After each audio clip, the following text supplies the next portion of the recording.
గత 2 రోజుల క్రితం రాష్ట్ర ముఖ్యమంత్రి ఆధ్వర్యంలో మంత్రి మండలి రైతాంగం పట్ల తీసుకున్న నిర్ణయాలు కాంగ్రెస్ ప్రభుత్వం సిగ్గులేనితనానికి నిదర్శనం. రైతులు ఎక్కడికక్కడ ధర్నాలు చేసినా కాంగ్రెస్ ప్రభుత్వంకు చలనం లేదు. రైతులను అన్ని రకాలుగా కాంగ్రెస్ ప్రభుత్వం ఇబ్బంది పాలు చేస్తోంది. గత కేసీఆర్ హయాంలో వరి పంట సాగులో తెలంగాణ రాష్ట్రం దేశంలోనే మొదటి స్థానంగా నిలిచింది. కాంగ్రెస్ ప్రభుత్వ ఎన్నికల సమయంలో రైతులకు ఇచ్చిన హామీలను మర్చి కేంద్ర ప్రభుత్వం ఇచ్చిన కోటా మాత్రమే కొనుగోలు చేస్తామని చెప్పడం సిగ్గుచేటు. రాష్ట్రంలో ప్రాంతీయ పార్టీలను నాశనం చేయడమే మోడీ బీజేపీ పార్టీ ఉద్దేశం. 10,000 నేను ఎక్కడ 15,000 ఇస్తాను, ఇలా 15,000ను 12,000 చేసిండు. దాన్ని ఈ 2.5 ఏళ్లలో 3 కిస్తీలు 3 విడతలే కూర్చున్న ప్రభుత్వం. రైతు భరోసాను 3 విడతలు ఎగ్గొట్టిన ప్రభుత్వం. మళ్ళా నిన్నగాక ముందు ఏం చెప్తుండు గొప్పగా, నేను 30 తారీఖు నాడు రైతు ఖాతాలో జమ చేస్తాను. తెల్లారి దీన్ని ఏమన్నాడు, 1 ఎకరంతో స్టార్ట్ చేస్తాను. పోయినసారి మొన్న యాసంగికి ఏప్రిల్లో చెప్పిండు, ఎకరము 2 ఎకరాలకే ఇచ్చి చేతులు ఎత్తేసిండు. మీ అందరూ సాక్ష్యం, మీకు కూడా భూమి ఉంది, రైతు ఖాతాలో ఎంత పడ్డదో మీరు చెప్పండి. 2 ఎకరాలకు ఇచ్చి ఎక్కువ చేసింది. అది అందరికీ కూడా రాలేదు, కొందరికి వచ్చింది. ఇంత నీచమైన ప్రభుత్వం రైతాంగం. అదేవిధంగా మీరందరూ చూసిండు, మన తల్లిదండ్రులను చూసినాం, మన ఊర్లలో చూసినాం, మన గల్లీలో వాడకట్టు చూసినాం. రైతు చనిపోతే 70 ఏళ్ల స్వతంత్ర కాలంలో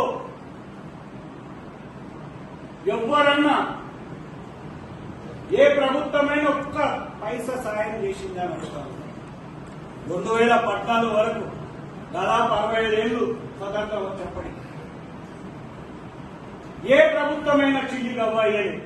కానీ కేసీఆర్ రైతు చనిపోతే ఆ కుటుంబం అనాథ కావద్దు, ఆ కుటుంబానికి ఆదుకోవాలని 5 లక్షలు రైతు బీమా చేసి నేరుగా రైతు ఖాతాలలో వేసి రైతులు కడుపులో పెట్టి సాగుతున్నటువంటి ప్రభుత్వం కేసీఆర్.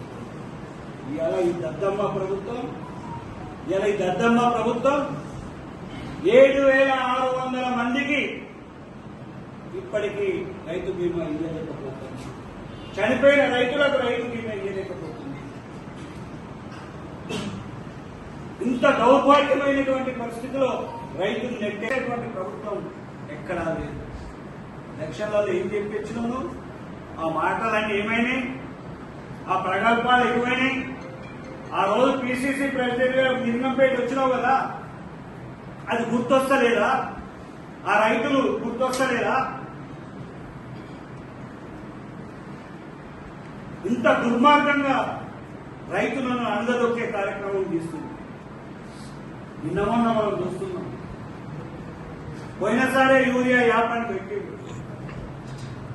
అసలు దుకాణనే యూరియా సంచులు లేకపోతే యాప్ల మనం కొడితే ఏడికెళ్ళి యూరియా సంచులు వస్తాయని అడుగుతారు. ఎగ్జాంపుల్ చెప్తున్నా, మొన్న 5 రోజుల కింద బిక్నూరు మండల 4,402 బ్యాగులు స్టాక్ ఉన్నాయని చెప్పి అందరూ యాప్ల మీరు కొండి అని చెప్తే కేవలం 2 నిమిషాలనే బుకింగ్ క్లోజ్. కేవలం 2 నిమిషాలే. అది ఒక్క బిక్నూరు మండలే ఎగ్జాంపుల్ చెప్తున్నా. 4 రోజుల కింద ఏం ప్రభుత్వం గ్యాప్ పెడతావా రైతు? ఎంతమంది